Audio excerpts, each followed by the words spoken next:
And now I'm going to turn you over to Fabien. And for once, turning over actually means turning over. Okay, thank you. For a second, it's going to come back. Yeah.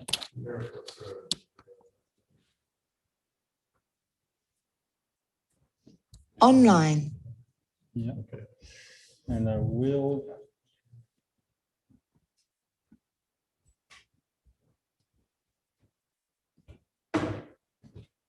How do I reach? Can I reach my slide? What do you need to do? The browser Oh, okay. and show the screen. Oh, share screen. Okay.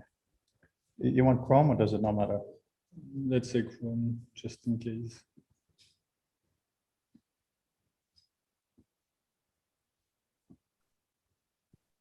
I don't have Firefox. I used to in a different place. Okay, can you guys who are online see the screen and all that good stuff? Can I get a thumbs up or something? Yeah, we can see the screen. Okay, fantastic. Okay, thank you. Can you hear me also, all right? Yes, they can. I just wanted to introduce Fabien in the sense that he is going to go through some philosophy of VR, being a VR prototypist, actually building all the time. Then we're going to have another break, and then he's going to be going into practical, hands-on workshop session. So it's a two-part session, everyone. I see that the slides are still loading, so I'll just give it a bit. Yeah. Okay. As Fred said, there will be a short workshop after. But what I suggest is that if you have a clarification, not a question about the meaning of life or something too hard to tackle in 30 seconds, then please do ask in the room and online so that I'll try to clarify. So yeah, you know the idea of totals all the way down. In my opinion, it's interfaces all the way down. And specifically, of course, with my own bias, how prototyping and virtual reality go hand in hand to explore one future of text. So first, it's kind of funny that we're here. Initially, when we arrived, I was kind of disappointed in our dear host because nothing worked. We wanted a hybrid event, and somehow the connection was and still is pretty terrible. And I was like, any tunnel building is kind of cool, but yeah, I don't really get it. And yesterday afternoon, after the first day, we went downstairs and we explored the actual notes, and not just the output of Alenian, but how he got there and how everything around him supported this process. And what was especially funny, what made it worthwhile to me was also that the day before I was in the tube, and then that's the kind of advertisement we see. It might be Teams, it might be yet another ad to manage the nodes, with every time the same promise, all your nodes in one place, how to organize it, how to get smarter, be more efficient. You know this. So it's kind of funny that downstairs a couple of 100 years ago, today now talking about the future of text, maybe of knowledge behind it, it's still a struggle. And I think we're here for this also in a kind of a feeling kind of way. It's something we touched a little bit after a few drinks yesterday evening. For those of us offline is, at least personally, it's a struggle. I'll try to make this a little bit bigger. Nope. Well, yeah. Then it's a struggle. It's both dread and excitement. And this yesterday and today has been exact, and a couple of days before and weeks and months before, exactly that we build new tools, we use new tools and processes to be more efficient. It's opening a lot of doors, a lot of possibility of how we can combine them. And then it's just overwhelming. The amount of things we can do, and then what we want to do. So I have personally some kind of cycles of stress and excitement, liberation, like I can do so much more, and yet I need to organize that so much more that has been produced. And I'll backtrack a bit to say who I am a bit more, to actually try to show you.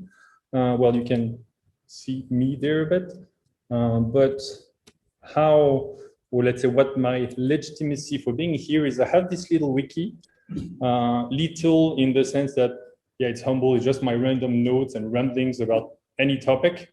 But I've been maintaining it for a bit more than 10 years. And I have 1,300 pages, I think. And some days I don't edit it. And some days, like this morning, I edited it for this presentation. This presentation is on it. And I have lots of different ways to go through it, from a 2D view, a graph-based view, different visualization of it. But basically, I don't like the idea of the second brain, but a lot of my thoughts are in there. And that's going back to the tension I had before. A lot of my thoughts are in there. And that's exciting because, yeah, I can just relax. It's there. I don't have to be worried about forgetting an idea or something like this. And it's also dreadful because, yeah, I have all those ideas I've written down. I need to implement them.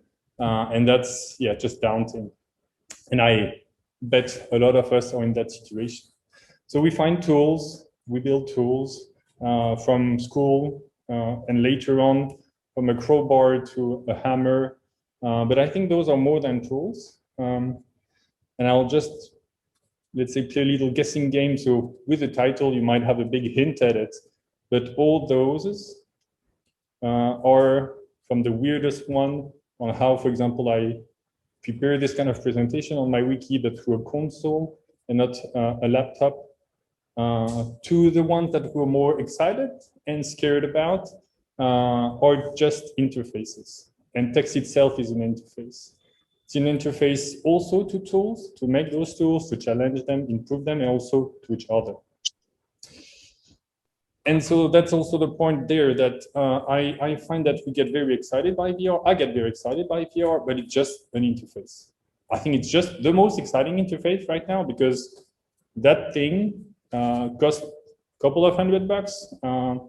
If somebody steal my backpack as I leave the room, I hope not, but if somebody does, I don't actually care. I'd be a bit pissed, but yeah, moving on. Like, it's really not a big deal.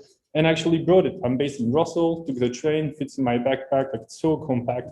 And when I put it on, I'm somewhere else and I can do completely different things. So that's why I find VR so exciting. It's just works today, affordable, functional, and it's also not, or it doesn't have to be isolated. You can do it with other people who are outside of the headset, in the headset, and through all different modalities. So in practice, I try to summarize a lot of what I find exciting, what I find meaningful and important through interfaces. I think interfaces are tricky in the sense that they are transparent. We don't necessarily notice them. For example, yeah, considering text as an interface is kind of weird. But then in the end, if we use code as a way to build tools, as a language, as a programming language, as also domain-specific languages, these are interfaces to body of knowledge. So being able to take a step back to say VR is just yet another interface with its challenges, advantages, limits. I think that's what makes it much more, let's say, a pragmatic approach. It's not, of course, the entirety of the future of text. VR is not being just an interface, everything there is. We had example just earlier today on text to image with diffusers, interactive narration, like video games, optionally in VR. And I think something that hasn't been touched a lot today and yesterday are compositional notebooks. So for people who are not familiar with compositional notebooks, it's basically the interplay of narration and code. It's not just code in the sense that you execute a program, but you have a story. You try to explain, let's say, a hard to grasp concept, and you're going to have a description, can be an image, a video, any kind of media, and then you will have the actual code that you can tinker with, that you can challenge, and that might even change the presentation or the output that should, so that you have a direct impact. You can manipulate. And the code itself might be hidden, might be visible, but basically you can have access to the code as an interface to the concept you're trying to learn or show. So I think compositional notebooks definitely to me are, it's not the future of text because they exist today. It's kind of an ongoing, even though not yet formalized trend in science. You can publish notebooks, but yeah, they exist today.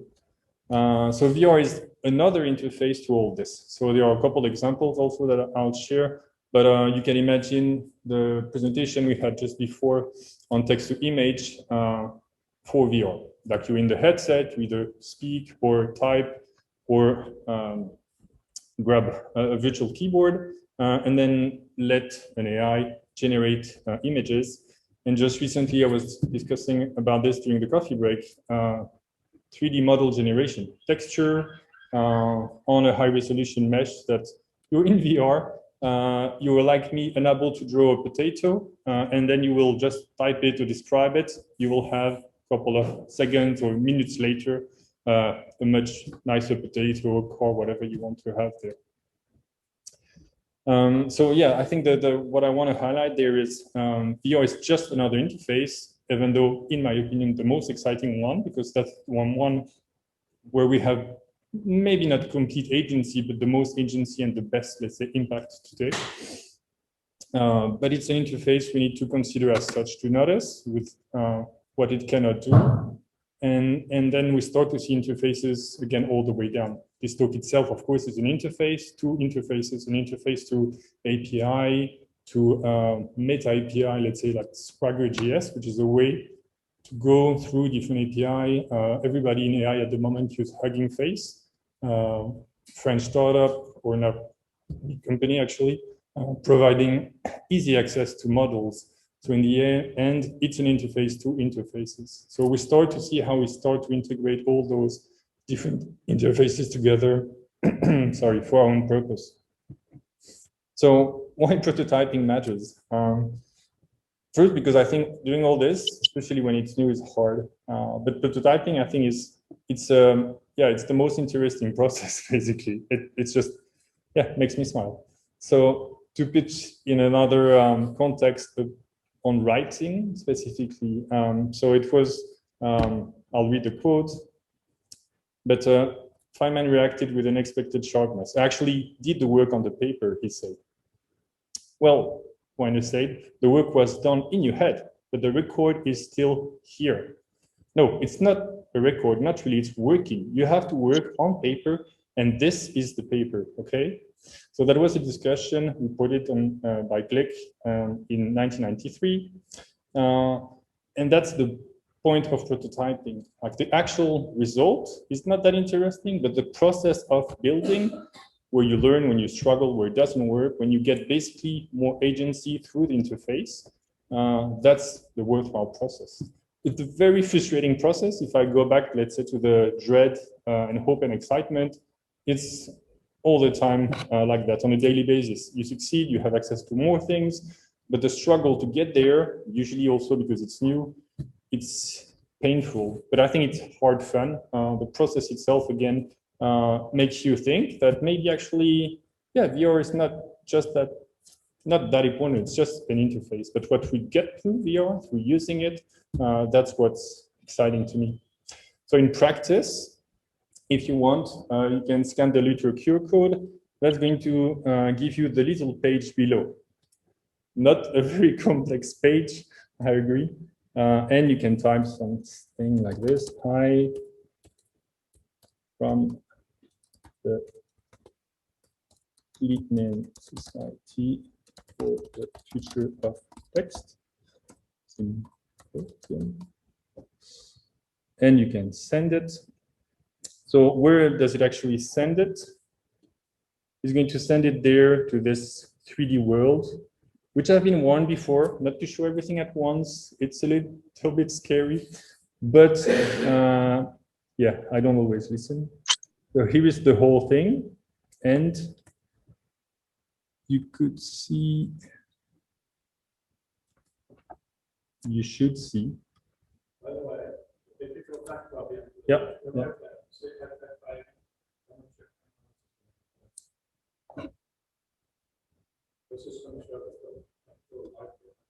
There? Yeah. Right. Yes. So thank you. So that's the, let's say, one example of a way where you're not in VR. You could be in VR. So of course, this is a web page, but it works in a VR headset. It's network. That's how you're able to send text there. I'll show a bit how that specific room works. But the point is, you're not stuck in VR. You're not stuck without your text. If you were to take your phone and take a photo, get the text that's out of it, and input in that box, you would also have the result there in that environment. Being all web-based, as in the slide, you don't have anything to install. It just works. And if you go a little bit below, on that page, you also see that some of that text is a bit weird if you're not a programmer. Even if you're a programmer, it's a bit weird because that's some stuff I came up with. And you can click on it. That's going to add that box, that text rather, in the box. So I'll take a random color, send it. So that's going to appear in the room. And then if I were to put the headset on, which you'll have to trust me, it does work. And if you don't, please come for the workshop, for the demo. I'm not going to do it. Yeah. How many people saw it yesterday? 5 maybe, something like that. There will be a chance later for that to see. Yes. Yeah. If you have a headset or online, you have a headset, you can just 11 jump right. a.m. Thank you. You can just jump right in. The main affordance, the main thing you can do there is you can, with your right hand, pinch the text, and then you can just move it around, turn it around. And I think what's a little bit special is if you pinch with your left hand, that's going to execute the text. So anything that's preceded by JXR is actually code, and that code is going to change the room. You're going to have to, it's going to hide some elements, it's going to display others, it's going to push, let's say, a group of elements further away from you. So you can basically have a way to interact with the whole text, to move it around, to spatialize it. For example, those are issues, more and more issue piling up on how to improve, or finding, like here, some bug, and ideas on how to improve it. And of course, I don't know if, I think a lot of us have this feeling that our text tend to be stuck behind the screen, but the manipulation of text through, let's say, post-it notes during a meeting, on a whiteboard, etc., just somehow feels more natural. So that's the kind of feeling where you have to prioritize issue on the software itself that you can organize in that room. And you can define, of course, those specific shortcuts. Like if you want to have your own primitives, your own ways basically to interact with the scene, you can do so.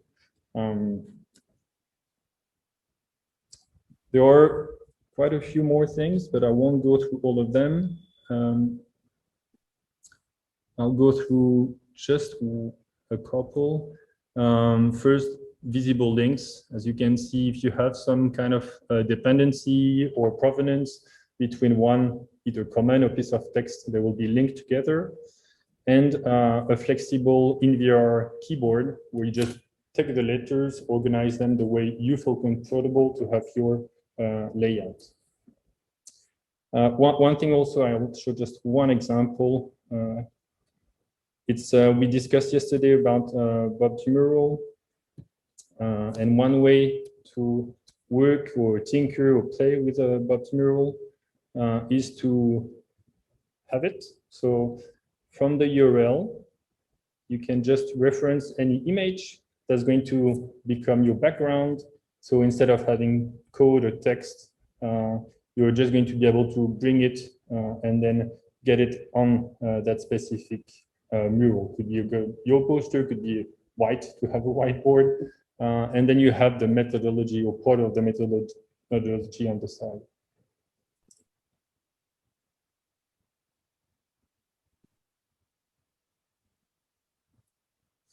And at the very end also, if you took the QR code, you can generate another QR code if you want to share it with someone else so that they can put some text in your VR environment, they can do so.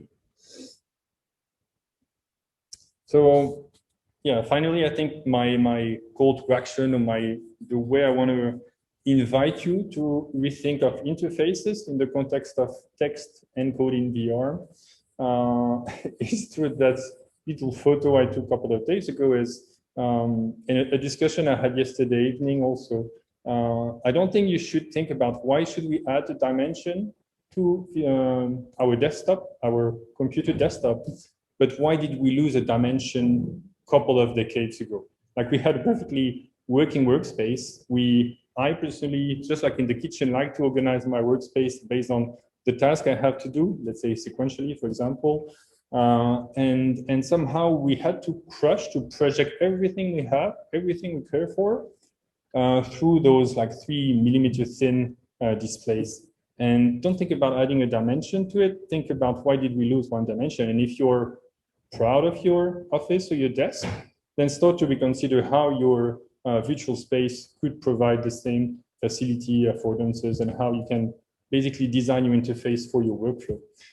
So my little finger there in the corner of my desk is also to prompt you, let's say, once you've designed this, including with paper, if you need to. So that's a 3D space, very simple, but based on the discussion or the question I asked yesterday, on the tension between dreaming too far and being too pragmatic with the technology today, my personal answer was like, start one way and eventually you'll get pushback about what's not possible. So don't worry about it, but you have to actually start to work with the material and then you will progress. Again, the process itself, I think, is more interesting than the outcome. So start to build your interface however you want. If you're not a programmer, if you don't want to touch a computer, perfectly fine. But then think about if you have your workspace, or you can even, if you have kids, through the dollhouse and start to organize it.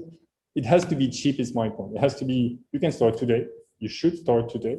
And then once you've done something that's representative of your workflow, then you can push a bit further and say, okay, if I had this magic button on the corner of my desk, of my workspace, and if I were to push it, and it were to reorganize the information around, what would it actually do? Not how would it do it, doesn't actually matter at first, but what would it change? Would it like distribute all the paper over a line, over a cube, a sphere, whatever?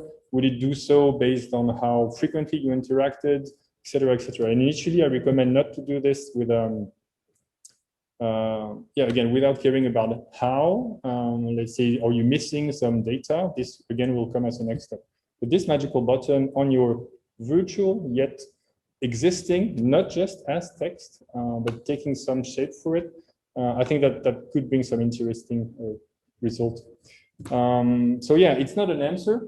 It's not the future of text, but rather I like to think of it as an open scaffolding to spatially and textually explore interfaces.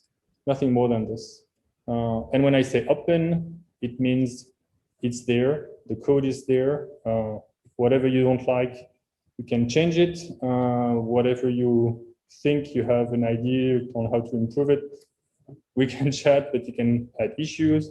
If you want to do something completely different with it, it's basically up to you entirely.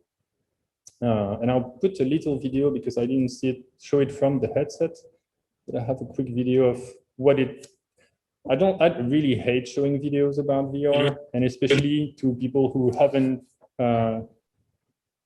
Okay, the connection might still be a little tricky, but yes. So also that's a way to show you safely that this is just a link. I'm opening on the right the browser in a VR headset. Click on the VR button, and then I'm thrown, let's say, in it. You can see on the left myself as my humble cylinder, very minimalist. The goal is not to, at least initially, focus on avatar, but really doing something in space. And then you see my hands that are visible in VR, and that primary action I was mentioning, that you can grab the text, move it around. It sounds, again, very basic, but in the end, I think that's one thing that I'm at least personally really much missing when I have to organize information spatially, but I'm stuck behind a screen. I want to just grab the thing. And then what's a little bit special that I'm showing there is if you pinch with the left hand, then you're going to be able to execute some code, and that code is going to, for example, change the whole aspect of the room. Something I did not clarify is typing by pinching letters is pretty terrible. So you can use, I don't know if you can see now with a camera, but I have a keyboard. You can use your keyboard also. That's, I think, one of the interesting affordance of actually being controller free. You can move your hands to pinch stuff, but you can also just type the text and type the code. Again, that code is itself, we can see it appear on as a kind of augmented reality overlay. Is going to appear in front of you. And then you will always, let's say, be able to move around and manipulate back. Also, I did not mention it, but all the text there can be not just manipulated around, but edited. So you can do shift and pinch, and then you'll be able to change existing code. You don't have to type from scratch. You can also clone a piece of code and then delete. Let's say you switch the color of the sphere from red to pink, and actually you want to switch it to green. You can clone that code snippet and then you change it to another color. You don't have to retype from it. And one thing that we discussed also very briefly during the coffee break is, so all the code here is executed locally on the headset itself. This way I can take the plane or the Eurostar, be offline and still use it. But it doesn't have to. So if you have a proper connection, you can also delegate some of that computation to another machine. That other machine can run, let's say, spatial diffusion, as was mentioned earlier, any kind of algorithms you want, or any kind of programming language. If you don't like JavaScript, which this is based on, then you can use Python, Julia, Rust, whatever you want, just piping it to a container or virtual machine, getting the result back. So you're not stuck within the environment that can use to update itself. You can expand it to any kind of programming language you want. And I think that's it. Yes. Yes. Voilà. Before we do the topic, I just want to say thank you for some people have these stupid, obvious epiphanies, and I'd like you to thank you for re-epiphanying. You know, it's not about panic, it's about we lost it. And it's so ingrained in us, it's so obvious why we're working on these small rectangles on which we working on. My father, who I really worked with, he had a laptop, it was always that was so. But he used to solve this. He used taxpaper till the end because it gets old. So you could see that it's getting old. He had this entire special working relationship. So it's not very interesting.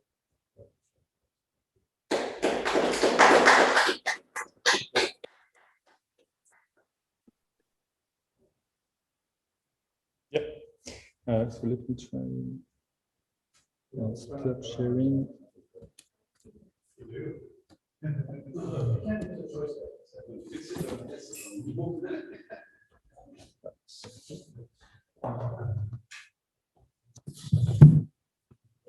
Actually, that one is more for these guys. Online people, can you hear me, my voice? Okay. Yes. Fine. I'll put you back in the normal speaker mode. Speaker. Okay. And Andrea here is ready with the first comment or question. Hi. So I have If you can stand like this, because we have this and that and everything. all right. Sorry. I have two questions. So, but first, thank you so much for that. I love the idea of the interfaces. I've been actually tracking down the religious history of interfaces. I'll share with you that maybe one day. So all the major world religions have some kind of mythology where the turtle sits on a sea monster and the sea monster sits on a snake and the snake sits on another turtle and the turtle sits on God knows what. And it's kind of endless until it's supposed to go to God. So this idea of the world being run by this stratification of interfaces is actually incredibly old. In this context, the question about the thing that's been nagging me about it in the context of our work is this. if everything is an interface, so everything is a communication protocol, is a reference to something that connects all the interfaces, then where do we locate meaning? So Where, because it's just references, so we somehow need to pull the meaning out of the references. So I don't think there is meaning. I think just local meaning, like survival, for example. It's just like we mentioned yesterday with AlphaGo. You have a bounding box as a problem to solve, and the meaning is being able, let's say, to navigate that bounding box as a problem. So I think you have meaning in a context, let's say, being a human or an organism, you have to survive. I don't think there is deeper meaning than this. So if you, let's say, take just that bounding box as a problem, that's what I would qualify as meaning. Yeah, I agree with that. But let me, so what I think what I mean is enjoyment. If not, I think that's an easier word. So it feels like there has to be, back to Freud's question first today, what does it mean to be human? What I'm hearing you say is that you think what it means to be human is just the joy of playing around and navigating the interfaces, which is fair. Yeah, pretty much. but navigating the interface, so it doesn't, so the navigating makes sense to me, like traversing, let's say, a graph of, but in turn, it's still, you can produce, you can build. So a lot of the joy I have is from building prototypes, as I said, and that's, some of them are helpful for navigation, but it's navigation in creating something new. That can also help for navigation, but I find navigation is a bit, not passive, but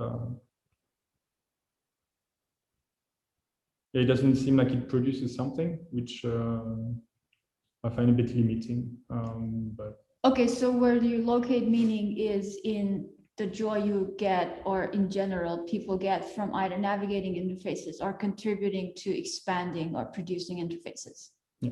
All right. Now it's clear to me. And the second thing has to do with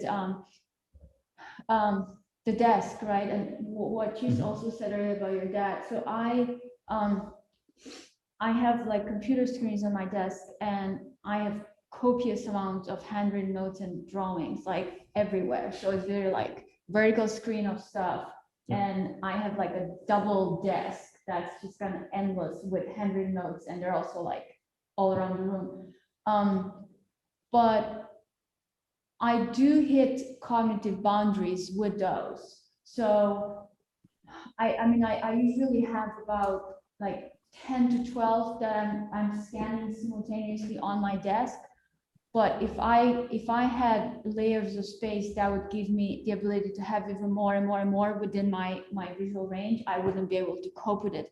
So I was wondering, since you spend so much time in this layering of space, if you can qualify the kind of relationships, if you could qualify the effect of the spatial relationships between ideas. For example, what does it mean to have an idea a meter behind another idea? What does it mean to have another idea 3 meters to your right and behind these two kind of ideas? So I think there's absolutely value in there, and whenever we implement an interface in a new medium, which it is what you're doing, we do get these new relationships that were not possible before, such as idea number 5 is 2 meters behind these other ideas. But I think we still need to put our finger on how do we qualify that, like what exactly does that mean? So I was wondering if you can start to qualify how that feels like and how you're using these new spatial relationships since you've spent some time in your platform. Thank you. So my cheating answer to this question is that was a bit my call to action, that the hope of I provide, let's say, the environment and a couple of commands to, let's say, distribute things in space, or the obvious one being you just move them directly. So the problem is this doesn't scale. Once you start to have, as you say, like a wall of text or 50 or 100 ideas, you're not going to manually move them around. So yeah, my trick is up to us to define such comments that make them interesting. One of the answers yesterday from during the question on Fermat and provenance was we have already cultural hijacking of space, where, for example, we put time from one certain direction, one certain culture. So we can rely, let's say, on this at the beginning. But it's also going back to yesterday, the point about not using the workspace, the physical workspace there is just a starting point. And then if we only rely on those metaphors or those cultural hijacking of space, I think it's too limited at some point. That's also why I think that the text and code is important and not just like a direct manipulation, is because then it scales. So I think that's the point of at some point letting go, or Peter mentioned yesterday, nth dimensional space that can also become interesting, folding space itself, or zooming in and out of the entire space. All those are kind of breaking this we're so used to. But I think that's again, that's the interesting part. That's the point that we all of us here have to explore and see what works. What feels good also. Yeah, I can tell you a bit how I feel when there are all this information on, and it's a bit the same as my wiki in text or the graph visualization of it. Some kind of pride, because like, oh, there's so much stuff, so that must be interesting somehow, and dread, like, well, how do I actually navigate that? And I think my bet is, no matter how actually productive or efficient this kind of tool is, we're going to go back to this circle of dread and pride or happiness of being able to do more, because as soon as we do find, let's say, if I were to have a straight up answer to you to say, the solution to information overload in VR environment is this kind of layout, then we would be able to manage more information, and then we would get back to the dread moment. So yeah, I think we'll have to try and figure it out. First, I just wanted to say thanks for these tools. It's amazing. One of the things I really appreciate about them is the relative simplicity, and that anyone can jump in and sort of write back to the interface. I think that the more VR moves that direction, the more interesting creative output will occur. I also just wanted to give you a sort of reference in terms of the philosophical side of it, which is Søren Pold and Christian Ulrik Andersen's the meta interface, which the point there is that we always now live within interfaces and are sort of a function of the interface. So everything ranging from social networks to climate change. So it's not just turtles all the way down, it's also turtles all the way up, and we're one of the turtles in the middle. So I think that also goes back to this point about making the interfaces write backable much more than the ones that currently sort of dominate our lives. So thanks for your work. Yeah. Thank you. Well, to jump a bit on this is again to go back on the meaning of being in this place. The classification system is an interface, and choosing to, as we also, at least I learned yesterday evening, biology itself as a field was redefined a couple of hundred years ago. Before it was, cooking was included apparently in biology. Now it's definitely not. So I forgot actually who did that in the 50s or even earlier, this kind of layered view of science, where you will have mathematics and then physics, and then chemistry and biology and then sociology. And so you have a kind of layered approach. And to me, that's, again, those are interfaces. You choose to see the same thing. Let's say I can look at my hand from a physical standpoint or biological standpoint or even cultural standpoint, but those are, again, different interfaces to look at the one same thing. So you can see, again, those interfaces, not just from the technology standpoint or API or this, but also of our epistemological standpoint on how we choose to look at a thing. So I think interfaces all the way down, all the way up. It's how we efficiently navigate through them, define them, design them, interconnect them. That's valuable.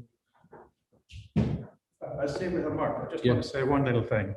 And that is mentioning my father again. He never understood the word interface, which was really interesting. I tried to explain it to him.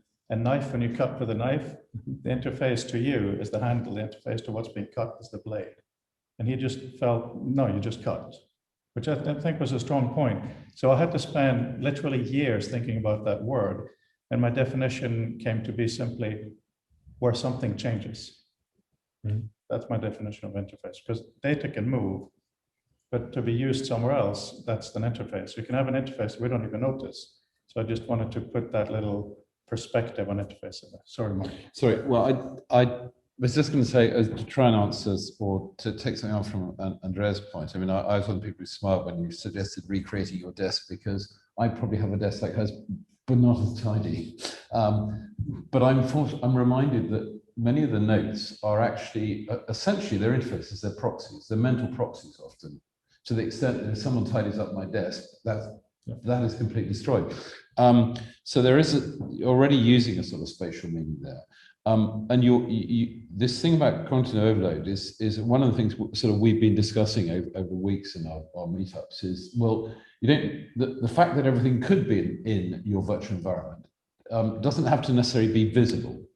I mean, the nice thing about the environment actually is that it can all be there when you need it to be there. So that overload doesn't have to exist. The sort of challenge is to work out what has salience at what point and what's interconnected, which of course loops back to those who've been playing around with this long enough, that sort of spatial hypertext may yet have another day, because essentially, although it was being done in 2D back then, it's exactly this thing. And the other point that we've been sort of talking about and helpfully revealed by the work that Fabien and Brandel has done is I suppose what Engelbart called view specs, and it's a term that has been so long forgotten. But because I work in an application that actually sort of has view specs baked into it, I forget. I'm constantly being reminded how a lot of people struggle with the concept that the same underlying bit of information can very rapidly be reshown in a different way, or via an interface, but it's all there. So once you stop worrying about how that might happen and accept that it can happen, again, it's another reason that this sort of new environment is quite interesting, and it's not to do with it being 3D. It's almost to do with having a really big screen to paint on and put what you need there. So the sort of challenges becomes partly working out those relationships and how you affect them. And obviously we're in an early stage of that. But thanks again. Thank you. A quick point also on, let's say, view spec or the philosophical references I might have missed. It's my trick, not to sound ignorant, is that's one of the beauty of prototyping. And again, if you see prototyping as a way to hopefully efficiently navigate through interfaces, including unknown ones, is that you just do. And sometimes you reinvent the wheel. I mean, very often actually, but I think there is beauty in it if you do it, because the one way to know you understand something, if you make it yourself, and it does work. It's very basic, but yeah, it literally works. So I think I very often have some kind of function. It's like, am I going to rely on a software or intellectual dependency, relying on directly importing existing work, or I'm going to say, no, I'm going to start from not a blank page, but something, and I don't like to say from scratch, something that I'm just going to rebuild it basically. And sometimes, yes, that means I would bet at least 99% of what has been shown there either existed in some form, either conceptualized, maybe with enough software. So that's why I insist again on the process. The process of building it, making it, is the valuable part. It was interesting talking about the desk being messy to a point where it's no longer legible. And it reminds me of a lot of the early pioneers of computer language design describing their motivation for higher level languages, because given the fact that they have to compile down essentially to the same thing, we are all still working with those ones and zeros that can be wire wrapped or however they're encoded.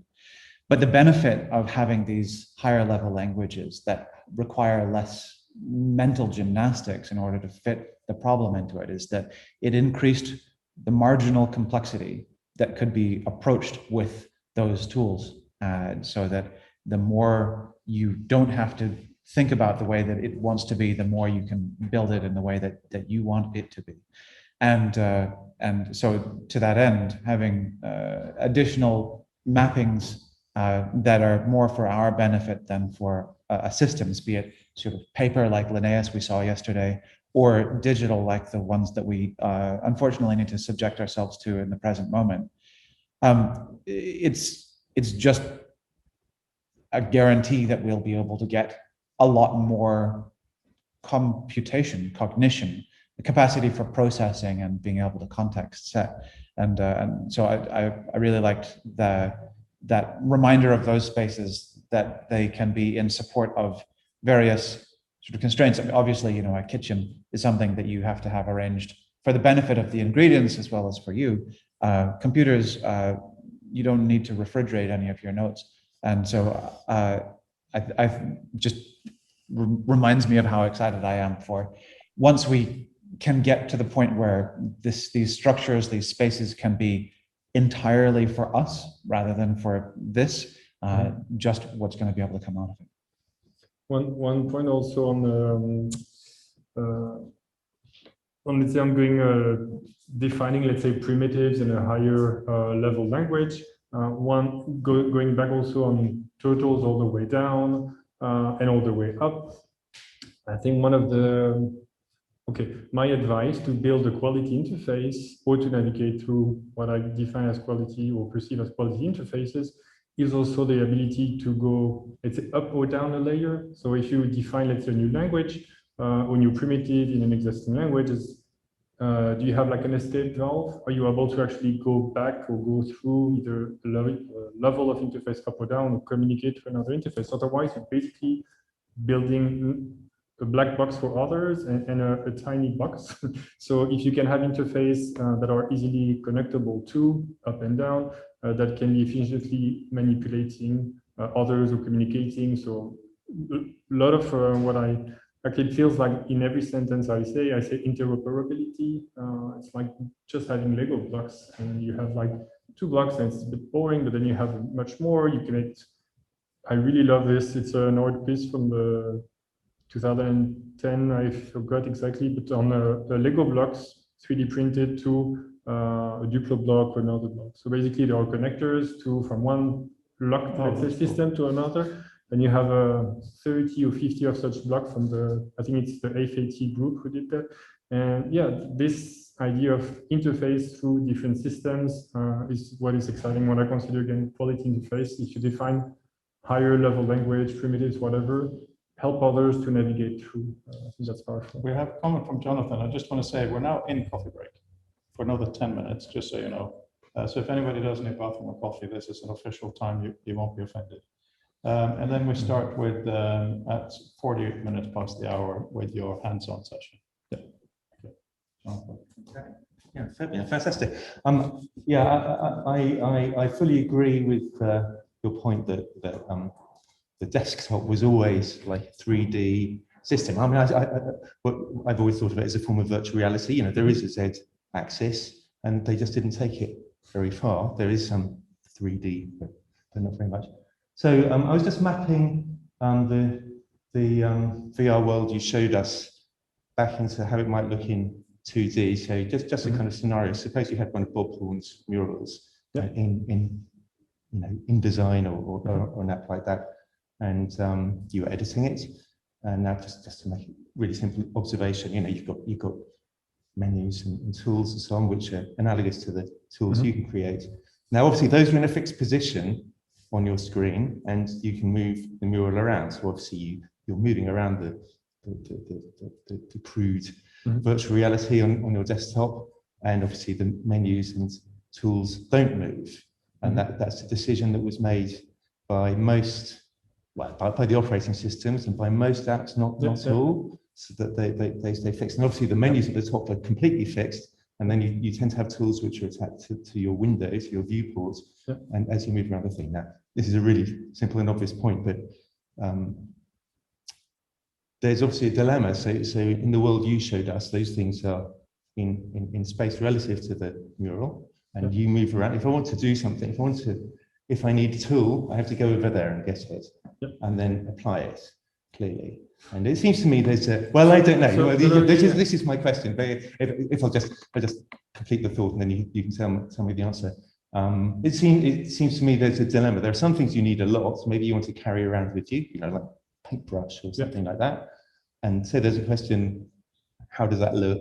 How do you do that? And how do that carry around? And then there's some things which are distributed in the space, and you have to go over and get them and bring them back. And so, how do you deal with that? And what are your thoughts on that problem? So this one, I don't need to cheat and have a wise answer to it. Is I didn't show it, but I think some of you experienced it. If you turn your wrist of your left hand, you'll have a little pink or cube, and that cube, because it's attached, let's say, to your wrist, you always have it with you.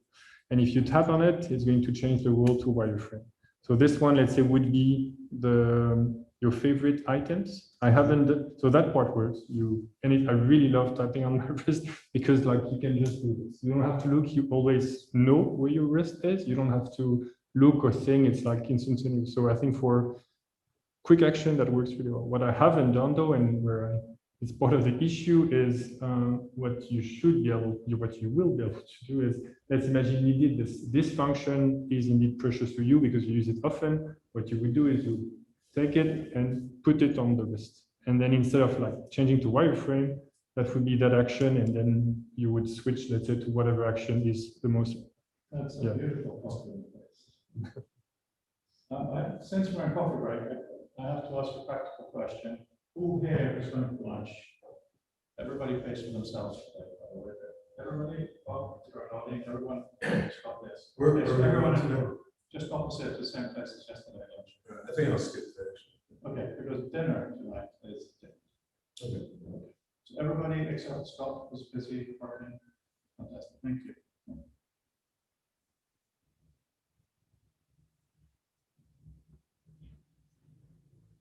It's one of the things that's it makes perfect sense for I don't know, let's say a Blender or some popular software to have a fixed interface.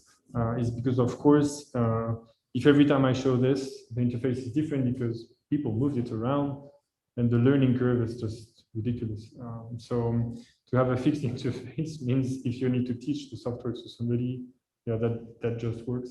One thing that I said I was silly enough not to listen to is also so every piece of text can become part of the interface because it's code that you can execute.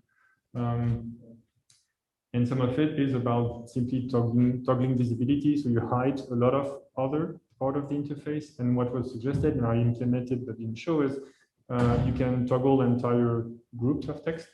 So what you would do, let's say, to facilitate discoverability of completely different or new spaces, you just show the interface gradually. So you would toggle, let's say, or you tap here to say show the first option. It will show just those. But I think really being able to move the interface itself, in literally everything, including the keyboard, that's pretty valuable. it's the affordances of the desk, which brings me also to something I didn't show is everything that's been done can be permanent, so you can save it, and it's saved directly to the wiki, which is also human editable. You don't need to be in VR to change the comments, for example. As I saw, you can just go on the web page from your mobile and send something to it. But every position can be saved back to the wiki. So you can imagine having one desk, but you can imagine having 50 desks or infinite number of desks where the position of the different interfaces or the action for that interface will be. So that is also some way to be flexible. Yeah. I mean, it seems to me that all the problems that 2D interfaces have developed, where you've got menus and then you have far too many menus, you have a complicated thing, and you have dialog boxes and all of that. all those problems are going to re-emerge in VR, but you've got more space and you can rethink them, and obviously you're rethinking them, but those problems still have to be solved. What if you have 1,000 options? Where do you put them? Yeah, but I think it also goes back to your question on some information overload, or having, let's say, too many nodes is the same as the interface. And that's also why I don't distinguish the two, like the instruction as text and the code as text look the same, because they are the same, but you will probably encounter the same kind of challenges of being just overwhelmed for it. But then it goes back also to Brendel's point of, you can define some higher level primitives to do those hopefully action, and then make it manageable. But how exactly, we'll have to figure it out. We will have to take a tiny break before we move on, but I want to ask everybody online and here, you're talking about information overload. I'll wait for them. Okay, can you knock Mark on the head? It's funny because you're the one who's already done this. We are going to try to do the transcripts for all of this for the book, but it is clear that the top level points, speaking is different from writing, to say the obvious thing we've been saying about text forever and ever. If you can write a really clear abstract, and we have talked about abstracts being really short for one view, like what Brendel built in VR, you can see a person's basic bio, that's fine. But if you want to do an abstract that's a page long, that's fine. Okay, because we have to make this book skimmable, and there's so much content. So like what Fabien was talking about now, and having snippets of code on your wrist, that's really important. It's not your deep philosophy, but it's a really important thing. So if everyone can be their own editors and really, really help Mark and me, who's going to be doing the donkey work, making your work as clear as possible, that's appreciated. Okay, we'll take literally 2 minutes, just to clear our heads. Yeah, I need coffee too. Yeah, okay. See you guys in a few minutes. Obviously, this will stay open. If you want to chat, please feel free to do that, obviously.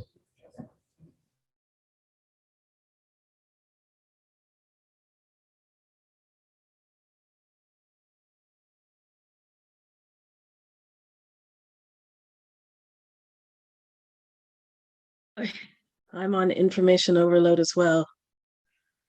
The idea that we've gone from $1 million cave to code on your wrist is incredible.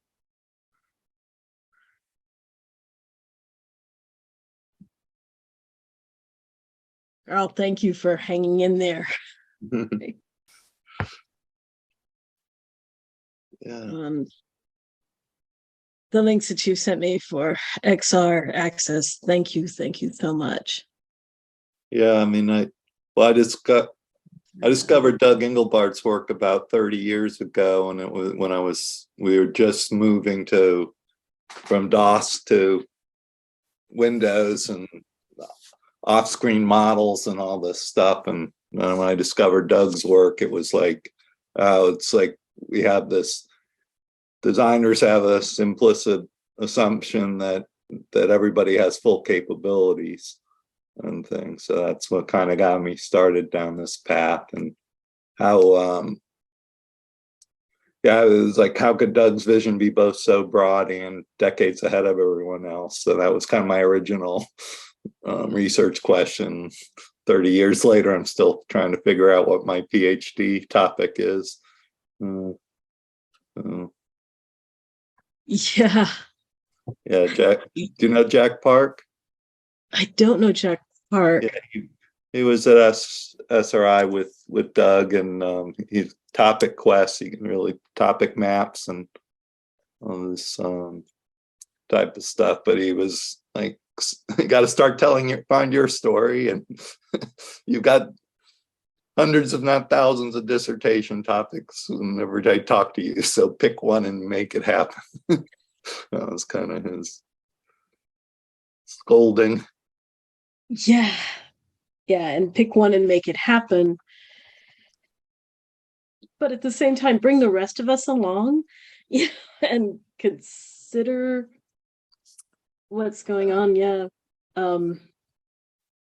Yeah, I'm going back to fundamentals with time and this time blocking and how and Doug's Doug's framework and things. So, but it's focusing on the capabilities too. Working in this space, it's a political thing. I mean, if you misspeak and one of the powers that be in the thing thinks you're dissing disability, I mean, you could really be. I mean, there's that whole kind of dynamic. What did you guys think of what the emphasis on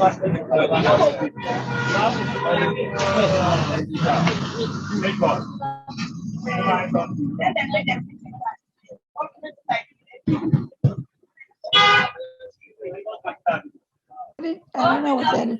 What did you think of the emphasis on that we've lost something over the last 2 decades? And that was my original reaction to all the tools we were presented with. Like, this is not what I want. This is so lacking. Johanna, can you mute, and please? Build what you need to think about what you want. I like that whole sense that he brought forward. So. I think you also gain stuff too, though, Stephanie. I mean, in all of these things, you know, we were talking at the last break about like the tools you have as a creative, like when you move into immersive environments as a filmmaker, for example, you lose point of view editing. You lose so many things that are part of like the classical grammar of cinema. So what do you gain, though? There are other things you can do, and I think the same things for. With a lot of these tools as a writer. And I feel really like we are not at all powerless. We're symposiums like this because we also create the tools. Our discussions here actually form or can form the basis of tool development. Oh, absolutely. And the emphasis on prototyping is the real thing. And, but why does the code as text look the same as the code as code? Really, to tease that out into blocks on your wrist is a whole different thing. The question is, do you feel like what you gain is more than what you lose? And I think that's what it will either focus you on thinking about the minus as opposed to the plus, mm-hmm. In that talk.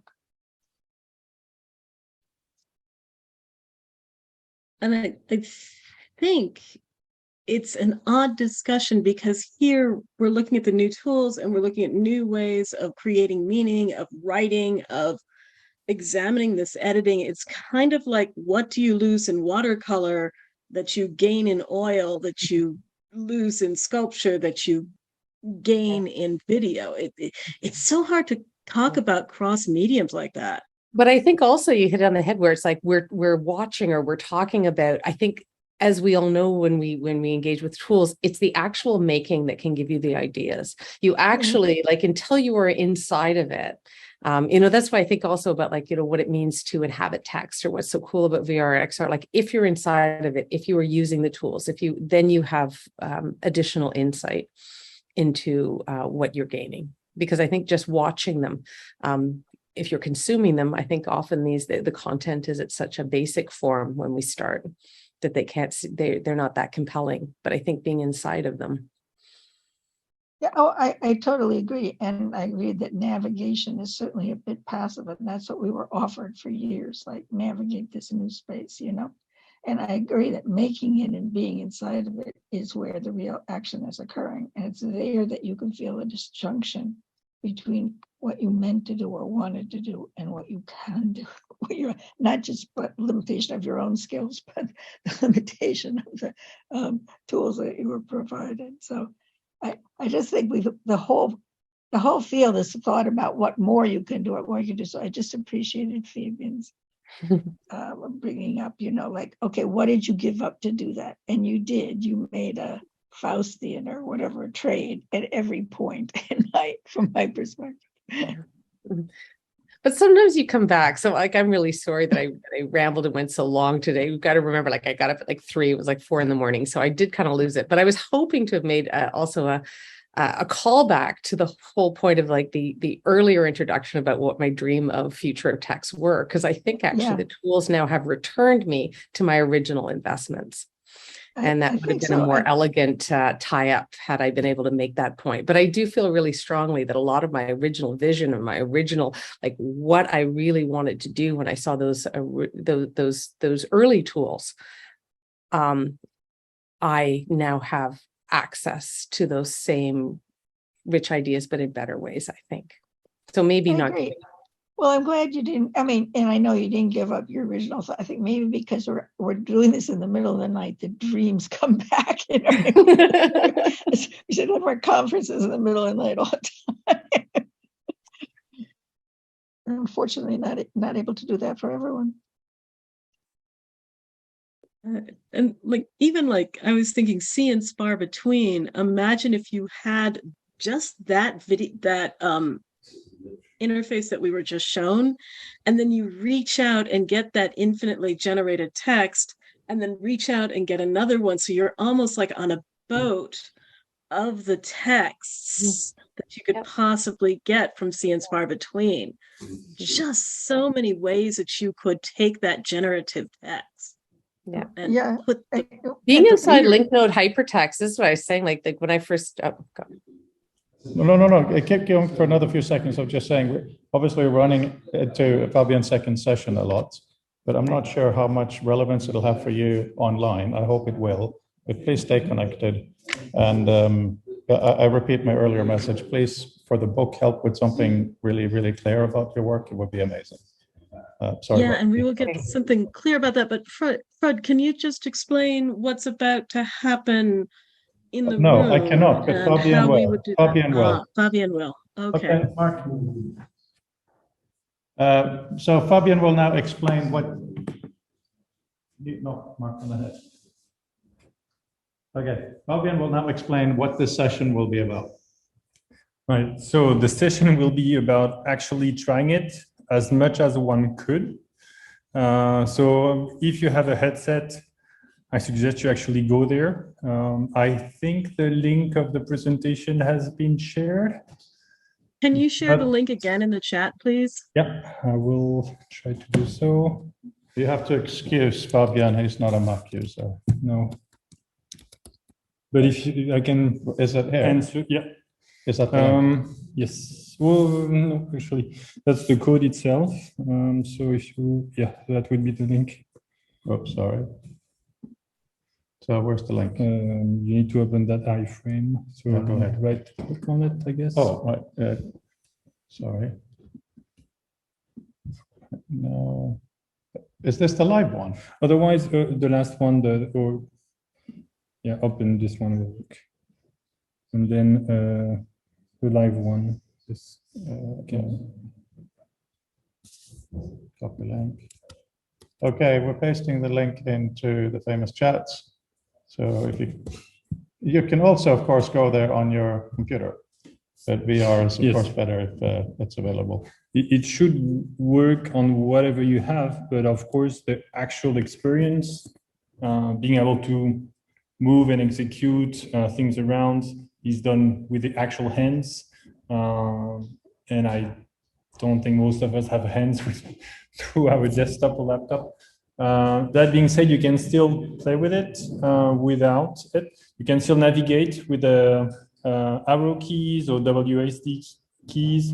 You can also see I'll put the presentation slides also, because then you have access to some of the resources, including the code repository.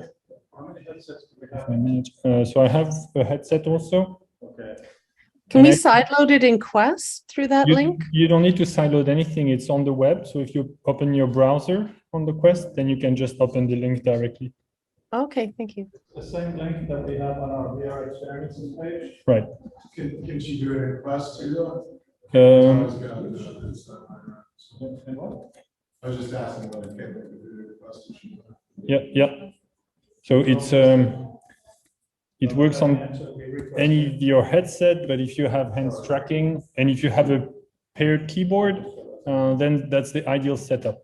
Hand tracking and keyboard on a Quest or even Quest 2, that's what works best.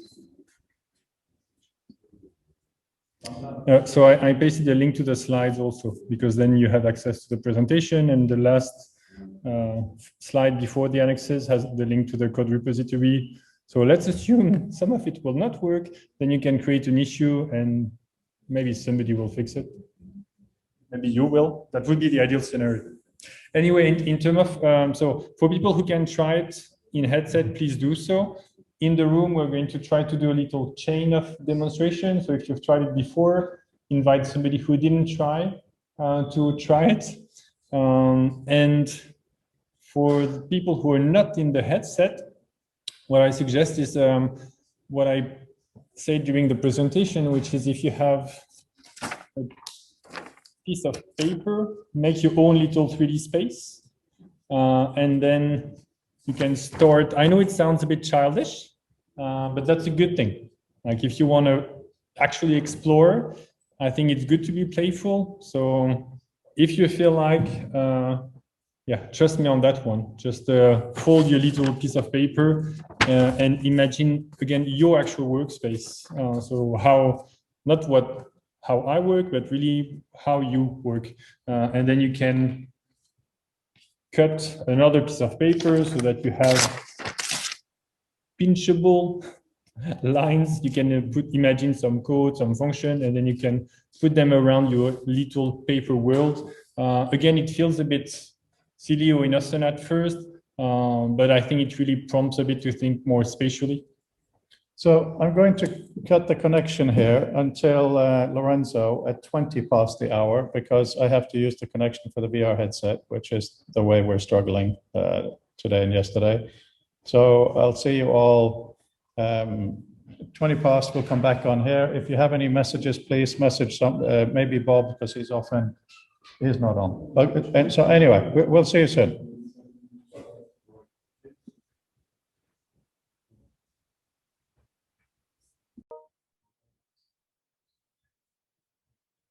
Okay, can you hear me now?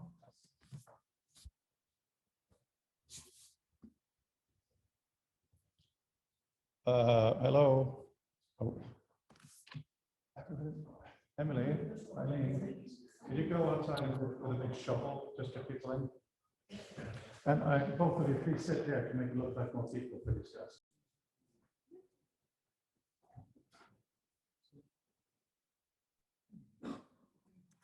Okay, can you see and hear me? I need you to, I see Stephanie said it's still bad.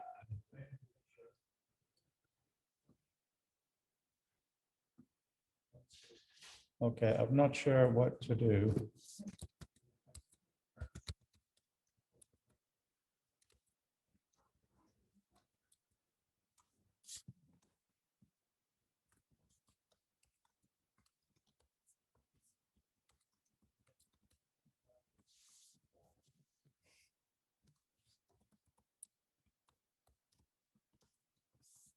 We heard you that time. Oh, you did? Okay. Yeah, oh, it's you saying speak, please. Okay. We did hear you a little bit, but not very much. Okay, when I say 1, 2, 3, what do you hear? Do you just need to restart your entire internet? We were all talking about the weaknesses of technology, given all of this. We can't easily do that because, believe Oh, it or sir. not, everything. I confess to wanting a flying car. Everything is running off. I really want my flying car. Okay, everything is running off an iPhone, believe it or not. That's all we have now that works. Okay, but the most important thing right now. Your sound is still just not working at all. Let's pause to be grateful for this moment. Technological.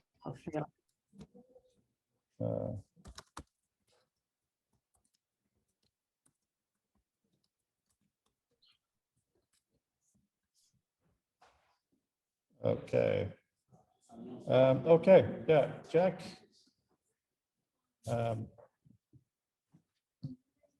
Please go ahead.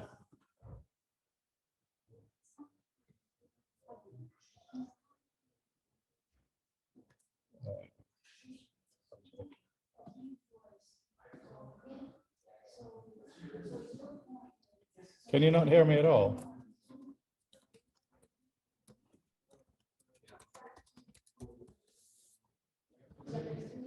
All right, I'll just get started. I'm gonna share